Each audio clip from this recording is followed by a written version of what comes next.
Everyone, welcome back to my channel. तो आज breakfast में बनाया है मैंने सूजी का खट्टा ढोकला, साथ में ये ग्रीन चटनी। अभी सीज़न की पहली है, मतलब धनिया और टमाटर वाली चटनी है। तो सीज़न में अभी फर्स्ट टाइम मैंने ये वाली बनाई, इसके पहले मैंगो वाली बन रही थी। और ये मैंने अमेज़ॉन से आरव का रेनकोट जो ख़रीदा था, तो उसको आज पहन करके वो जा रहा है। बारिश बहुत हो रही है बाहर, तो वो स्कूल जा रहा है। आज आरव की अलमारी भी सेट करना बहुत ज़रूरी है, बिकॉज़ उसके कुछ कपड़े छोटे हो गए हैं। तो जब भी कुछ ढूंढो तो ढंग से मिल नहीं पाते हैं कपड़े। जो छोटे हैं वो हाथ में आते हैं, जो पहनने वाले हैं अलग अलग करके ढंग से मैं सेग्रीगेट कर दूंगी और उसकी अलमारी ऑर्गेनाइज़ कर दूंगी। तो बस उसी की यहाँ पर मैंने थोड़ी तैयारी कर ली है। बारिश हो रही है ये देखिए, हवा कितनी तेज़ चल रही है, बहुत तेज़ हवा चल रही है। चलो मैं अंदर चल के आपसे बातें करती हूँ।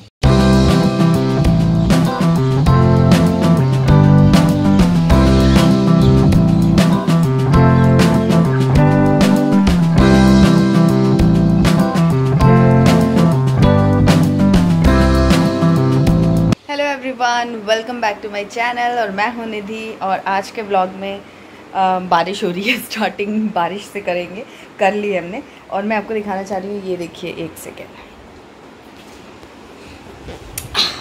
ये देखिए, ये है 2 बैग्स। इसमें भी आरव के कुछ कपड़े हैं जो आपने इसे पहने हुए देखे होंगे। ये देखिए, ये है, और एक ये है। आज भी भाई साहब ने ये वाली एक टी शर्ट है ना, ये ब्लू कलर की, यही निकाली थी कि यही पहनूंगा मैं। ये इतनी ज़्यादा पहन लिए कि पूछो ही मत, उसके हाल एकदम बेहाल हो चुके हैं। बट बाकी के बहुत सारे कपड़े जो है ना, वो एकदम नए नए जैसे ही हैं। लेकिन अभी कुछ नहीं कर सकते, बच्चों के कपड़े। इसीलिए अभी मैंने ना बहुत ज़्यादा कपड़े मैंने लेना बंद कर दिया है। एक बार में ज़्यादा कपड़े नहीं खरीद रही हूँ। पहले क्या होता था ना, जाते थे पहले क्या, वहाँ मॉल वगैरह जाते थे, तो वहाँ से हमने बहुत सारे कपड़े ऐसे ले लिए थे कि अच्छे लग रहे हैं। बट अभी कोविड वगैरह की वजह से कहीं जाना बहुत ज़्यादा हुआ नहीं, तो कपड़े बहुत ज़्यादा पहनने में आए नहीं। तो अभी इसीलिए फिर मैंने सोचा कि एक बार में ज़्यादा ख़रीदने से अच्छा है कि एक बार पहले कुछ कपड़े ख़रीदो, पहले वो जब पहन ले, एटलीस्ट 3-4 बार पहन ले, तब फिर दूसरा लॉट ख़रीदो।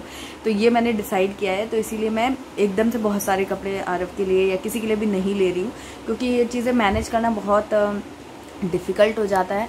और मतलब कोई ज़रूरत भी नहीं है। होता है ना, अपन जोश जोश में ख़रीद लेते हैं, बाद में मेरे को अभी यही रियलाइज़ हुआ कि उतना ही ख़रीदो जितने की ज़रूरत है। तो ये क्यों निकाले हैं मैंने, वो भी मैं आपको दिखा देती हूँ। बहुत दिन से पेंडिंग काम था, तो वो मैंने कर दिया है। ये देखिए, ये आरव की अलमारी है जो मैंने सेट की है फाइनली। अब ये देखिए, ये पूरा सेग्रीगेट कर दिया है। अभी नीचे वाला मैं नहीं दिखा सकती क्योंकि उसके हाल बहुत ख़राब रखे। तो यहाँ पर ये मैंने सेग्रीगेट कर दिया है। यहाँ पर एक बास्केट और भी है, जिसमें ये वाली, इसके अंदर आरव के छोटे छोटे सामान है, हैंकी है, मास्क है, सॉक्स हैं, वो सब कुछ मैंने इसके अंदर रख दिया है। यहाँ पर उसके इनरवेयर्स हैं, और ये उसके नाइट सूट्स मैंने यहाँ पर रख दिए हैं। एंड देन फिर यहाँ पर उसके ये यूनिफॉर्म का सेक्शन यहाँ पर है, और बाकी के फिर ये कैजुअल कपड़े हैं जो अभी जैसे आसपास कहीं जाता है तो पहनने के लिए है, और ये इसके पार्टी वेयर कपड़े। तो अलमारी पूरी तरीके से सेट हो चुकी है।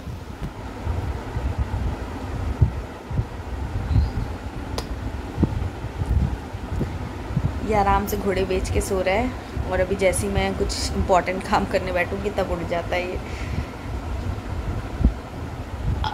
वैसे तो सारे काम मेरे इम्पोर्टेंट ही होते हैं, कोई अनइम्पोर्टेंट काम मैं करती नहीं हूँ। तो हाँ, ये देखिए, ये मैंने पहले भी दिखाया हुआ है ना, ये शैम्पू का कॉम्बो है। तो चलो मैं आपको एक बार क्लोजअप में अलमारी। तो ये तो आरव की अलमारी जो है, आरव का सेक्शन है, वो मैंने सेग्रीगेट कर दिया है। बट ये सुंदर लग रहा है। इसके नीचे जो यश के लिए मैंने अलग सेक्शन बना रखा है, वो भी अभी आपको दिखाती हूँ। वहाँ पर बहुत ज़्यादा मेस्ड अप हो रखा है। उसके 2 रीज़न है। मैंने अच्छे से ही सेट किया हुआ था, बट एक तो कुछ एक्स्ट्रा सामान आ गए जो मैंने नीचे, कुछ गिफ्ट्स वगैरह जो मिलते हैं ना, तो फिर वहीं पर ऐसे ही डंप कर दिए। और दूसरा कि आरव से कुछ भी मांगो, तो स्टार्टिंग में ही मांगा था, बाद में तो मैंने अलग से ही उसको निकाल लिया था। बट स्टार्टिंग में उसको कुछ बोला ना, तो उसने सारा निकाल कर इस तरीके से मेस्ड अप कर दिया था। तो अब इसको भी सॉर्ट आउट करना पड़ेगा कि कैसे क्या अरेंज करना है। तो मैंने जो कहा था सही कहा था ना एकदम। मैं एडिटिंग करने बैठी हूँ और ये भाई साहब उठ गए हैं। ओले मेरे बच्चों, चलो मैं इसको अटेंड कर ली थी, मैं बस दिखाना चाह रही थी कि मैं ना बहुत अच्छे से जानती हूँ इस बच्चे को। चलो बाय। आरव, पिज़्ज़ा क्या होता है? मतलब हेल्दी फूड होता है या फिर जंक फूड होता है? इटालियन। क्या इटालियन होता है? इटालियन फूड होता है, मतलब इटालियन जंक फूड नहीं होता है। तो चलिए अब बारी आ गई है कमेंट ऑफ द डे की। तो comment of the day goes to Shraddha ji, जिन्होंने बहुत ही ब्यूटीफुल सा कमेंट किया है जो मुझे बहुत मोटिवेट एंड अप्रिशिएट करता है। Thank you so much. बहुत सारे लोगों ने ऐसे ही बहुत ही प्यारे प्यारे कमेंट्स किए हैं, तो आप सभी का बहुत बहुत शुक्रिया। हाय फ्रेंड्स, तो अभी मैं आई हूँ और अभी लंच वगैरह मैंने बना लिया है। तो लंच में आज बनाई है मैंने टिंडे की सब्ज़ी। बहुत दिनों बाद टिंडा मिला है, वैसे तो मुझे बहुत पसंद नहीं है, बट इनको हस्बैंड को मेरे पसंद है, तो मिलता ही नहीं है यहाँ पर जहाँ हम रहते हैं। यहाँ पर बहुत ही मुश्किल से कभी कभी रेयरली ही मिलता है। तो आज मैं वही टिंडे की सब्ज़ी बना ली है मैंने, और लंच मेरा बस रेडी है। वीडियो करके फिर मैं जाऊँगी खाने के लिए, सब लोग लंच करेंगे।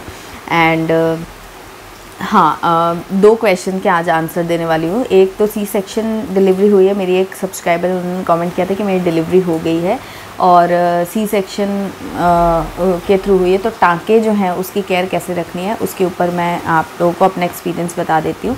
इसके ऊपर एक डिटेल वीडियो मैं दूसरे चैनल पे भी शेयर कर दूँगी, तो जिनकी डिलीवरी होने वाली है उनके लिए काम आ जाएगा। बट अभी थोड़ा सा टाइम लगेगा मुझे, तो इसलिए मैं इस व्लॉग में उस क्वेश्चन का आंसर दे दी हूँ, क्योंकि जिनकी डिलीवरी हुई है वो मतलब उनके लिए अभी ये 10-15 दिन में ही उनको इन्फॉर्मेशन की ज़रूरत होगी, इसीलिए मैं यहाँ पर शेयर कर दे रही हूँ। तो देखिए, सी सेक्शन टाँके जो हैं, सी सेक्शन के जो स्टिचेस हैं वो सबसे पहली चीज़ कि आपको 7 डेज़ तक रहते ही हैं। किसी के 5 दिन में भी कट जाते हैं, डिपेंड्स कि आपका किस टाइप का स्टिच है और कितनी स्पीड से आपकी जो हीलिंग है वो हो रही है। ये पर्सन टू पर्सन डिपेंड करता है।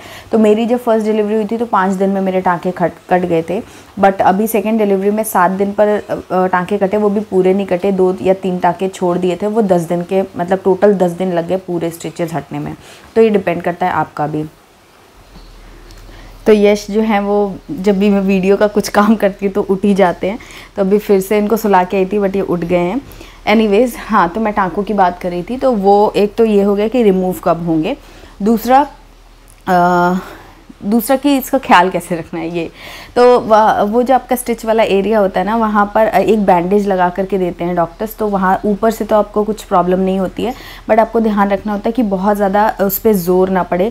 बहुत धीरे से साइड हो करके आपको उठना होता है। जब आप लेटे हुए हैं तो अपना करवट लीजिए एंड देन फिर धीरे से उठिए, ताकि वहाँ पर ज़ोर ना पड़े। बहुत इंपॉर्टेंट है, क्योंकि टाँके हील नहीं होते तो खुलने का डर रहता है।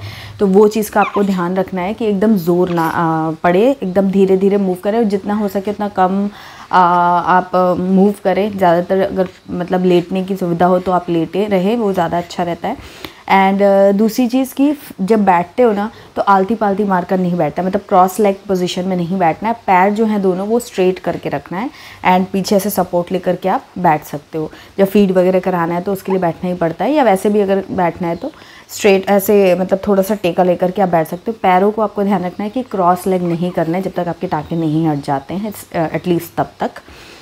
एंड पानी वगैरह नहीं डालना है। नहाने का किसी ने पूछा था, तो यार मैं तो नहाई नहीं थी जब तक मेरे टाँके रिमूव नहीं हुए थे। फर्स्ट में भी डॉक्टर ने ही मना किया था, तो क्योंकि पानी वगैरह अगर वहाँ पड़ता है तो इन्फेक्शन होने का डर रहता है, तो इसलिए नहाने का तो नहीं।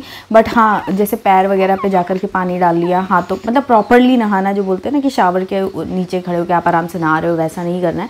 तो जो वैसा एरिया है बस ऐसे करके यहाँ से पानी डाल के कर लिया, इधर से कर लिया। बहुत ज़्यादा प्रॉपरली नहाने का तो नहीं हो पाया था। और शुरू में हमारे यहाँ 6 दिन नहाते भी नहीं हैं, छठी के बाद ही नहाया जाता है, तो वैसा है। तो आप भी 6 दिन, आपके यहाँ भी मेरे ख्याल से रिचुअल सबके ही मैंने सुना है कि होता है। तो अगर फिर भी नहाना है, आपको लगता है कि नहाना है, आपके घर में अलाउड है नहाना, तो आप इस तरीके से नहा सकते हो। वो एरिया जो है वहाँ पर आपको पानी वगैरह नहीं डालना है, और मतलब ऐसा भी नहीं है कि उसको कवर करके नहा लो, वो भी सही नहीं है। तो बेसिकली आप स्पॉन्जिंग कर सकते हो, कपड़े से अपने आप को पोंछ सकते हो, या फिर इस तरीके से नहा सकते हो जैसे कि मैंने आपको बताया। पैर वगैरह पे पानी डाल लिया, हाथ पे पानी डाल लिया, और ये वाला एरिया है जो इसको वाइप कर लिया। तो वेट वाइप से उससे भी कर सकते हो, या फिर कपड़ा गीला करके उससे कर सकते हो। और स्पेशली आपका ब्रेस्ट एरिया जो है इसको तो क्लीन करना ज़रूरी ही है। तो गर्म पानी में टॉवल जो है उसको गीला करके निचोड़ के थोड़ा सा आप पोंछ लेंगे, तो उससे 2 चीज़ें होंगी। एक तो क्लीनिंग भी हो जाएगी, और थोड़ा गर्म रहेगा तो डिसइंफेक्ट भी हो जाएगा वो एरिया। क्योंकि बच्चा फीड करता है तो उसके हिसाब से। और इनर गारमेंट्स आप चेंज करते रहिए, वो ज़रूरी है, नहाए या ना नहाए लेकिन गारमेंट्स चेंज करना बहुत ज़रूरी है। तो इस तरीके से स्टिचेस का आप ध्यान रख सकते हैं। और स्टिचेस जब हट जाते हैं, जब टाँके काट दिए जाते हैं, डॉक्टर काट देते हैं, देन फिर वहाँ पर आपको ड्राइनेस बना करके रखनी होती है। नहा आप सकते हो बट अच्छे से एरिया को ड्राई करके, और वहाँ पर आपको ना एक ऑइंटमेंट मिलता है सोफ्रामाइसिन टाइप का, जो भी ऑइंटमेंट डॉक्टर देंगे आपको, वो ऑइंटमेंट देंगे तो वो आपको लगाना होता है वहाँ पर। पता नहीं, मुझे ऐसा याद है कि फ़र्स्ट डिलीवरी में कुछ पाउडर जैसा दिया था डॉक्टर ने, इस बार डॉक्टर ने क्रीम दी है। तो मतलब क्रीम का तो बता ही दिया मैंने आपको, अगर पाउडर भी कुछ रहता है हील करने का ही रहता है, तो अगर वो देते हैं तो वो लगाना है, जो भी आपको डॉक्टर देंगे वो आपको लगाना है। और 15 दिन तक तो एकदम ही ख्याल रखना है। 15 दिन में वो एकदम से स्किन जो है ना वहाँ की ड्राई सी होने लगती है, जैसे वूंड या कोई घाव जैसे सही होने लगता है तो नहीं, सूखी सूखी सी स्किन हो जाती है, वैसा जब होने लग जाए तो इट मीन्स कि ऊपर से हीलिंग जो है वो काफ़ी हद तक हो चुकी है। अंदर से हीलिंग जो है वो आपकी काफ़ी लंबे टाइम तक चलती है। तो एटलीस्ट 40 डेज़ तक आपको ध्यान रखना है कि आप कोई भी वेट लिफ्टिंग मतलब सामान वामान ना उठाएँ, भारी चीज़, कोई भारी चीज़ का मतलब कि जितना आपका बेबी का वेट है ना उससे ज़्यादा आपको कुछ नहीं उठाना है, उतना तक आप उठा सकते हो। तो बेसिकली 3-4 केजी तक आप कुछ भी सामान जो है वो उठा सकते हो, वो भी जब ज़रूरी हो तो। झुकना नहीं है और एकदम झटके से सीढ़ियाँ चढ़ना उतरना या कहीं पे भी चढ़ना उतरना ये काम नहीं है। एटलीस्ट 40 डेज़ तक तो आपको ध्यान रखना ही है, और अगर पॉसिबल हो तो 3 महीने तक कम से कम आप ध्यान रखिए। तो उससे क्या होता है कि एकदम 100% आपकी हीलिंग जो है वो हो जाती है। जब मेरी फ़र्स्ट डिलीवरी हुई थी तो मेरा हीलिंग जो है ना वो बहुत अच्छे से हो गया था। इस बार का तो मुझे मालूम नहीं है, बट अभी जब मेरी सर्जरी हो रही थी तो अंदर से मेरा जो मतलब ये रहता है ना स्टिचेस वगैरह, जहाँ से कट वगैरह लगा रहता है, वो इतने अच्छे से हील हो गया था। डॉक्टर डिस्कस कर रहे थे कि बहुत अच्छे से हीलिंग हुई है, कुछ पता ही नहीं चल रहा है अंदर से। तो वो उसका रीज़न यही है कि आप प्रिकॉशंस जितना रख सके, देखिए सिचुएशन की भी बात होती है कि आप कितना प्रिकॉशन रख सकते हैं। उस टाइम पर मेरा एक मतलब फ़र्स्ट बेबी था तो मेरे पास उतनी लाइबिलिटीज़ नहीं थी, बट अभी मेरे पास काम भी ज़्यादा है, लाइबिलिटीज़ भी ज़्यादा है, क्योंकि आरव का भी स्कूल वगैरह सब कुछ है।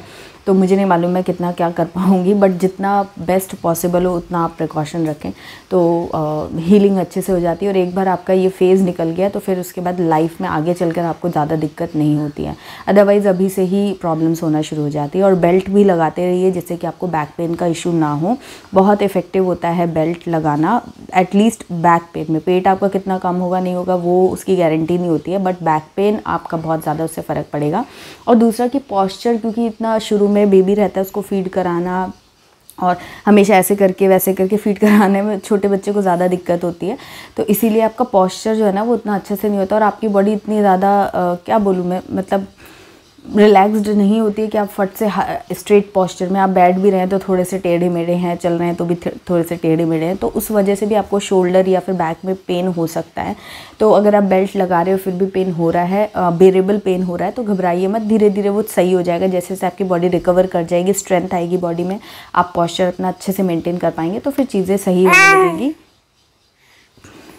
अच्छा तो इसलिए उसकी टेंशन मत लीजिए, अपना ख्याल रखिए।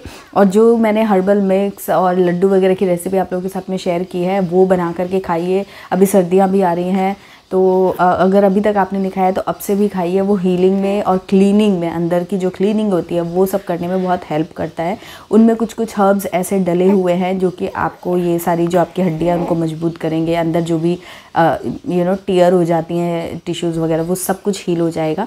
तो इसलिए वो चीज़ें भी खाइए आराम से और बस अपना ख्याल रखिए। और यही सारी इन्फॉर्मेशन थी जो मैं देना चाहती हूँ। शॉर्ट में यही है जो अभी आपके काम आ जाएगा। बाकी इसके ऊपर पूरा अच्छे से एक डिटेल वीडियो टाइम मिलते ही मैं बनाऊँगी, अपने प्रेगा लाइफ चैनल पे अपडेट करूँगी, तो आप वो चैनल ज़रूर सब्सक्राइब कर लीजिए।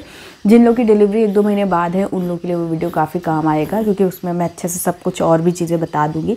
बट ये जिनकी अभी डिलीवरी हो गई है या 15-20 दिन बाद है तो आप लोगों के लिए इन्फॉर्मेशन है। और ये है मेरी लंच थाली जिसमें बनाया मैंने टिंडे की सब्ज़ी बहुत दिनों बाद, और क्यूकम्बर रायता भी बहुत दिनों बाद, क्योंकि आरव ने डिमांड किया था। वैसे अभी इस मौसम में दही इतना खाया नहीं जाता, लेकिन आरव ने बोला उसे क्यूकम्बर रायता खाना है, तो 2 दिन से बोल रहा था, तो मैंने आज फाइनली बना दिया। थोड़ा सा मेरे पास क्यूकम्बर था तो। और ये है सैलेड और साथ में है बेसन वाली मिर्ची और 2 चपाती घी लगा के गर्मा गर्म। यहीं पर आज का वीडियो मैं एंड करती हूँ। अगर आज का व्लॉग आपको पसंद आया तो सब्सक्राइब करना और लाइक करना और कमेंट करके मुझे बताना कि आपकी डिलीवरी कब हुई, कैसे चल रहा है आपके स्टिचेस वगैरह, वो सब कुछ मुझे कमेंट करके बताना। और इंस्टाग्राम पर मुझे फॉलो कर लेना। और हम लोग जा रहे हैं, तो मिलते हैं आपसे नेक्स्ट वीडियो में। तब तक के लिए bye and take care. Tick tick tick tick tick tick tick tick. Bye.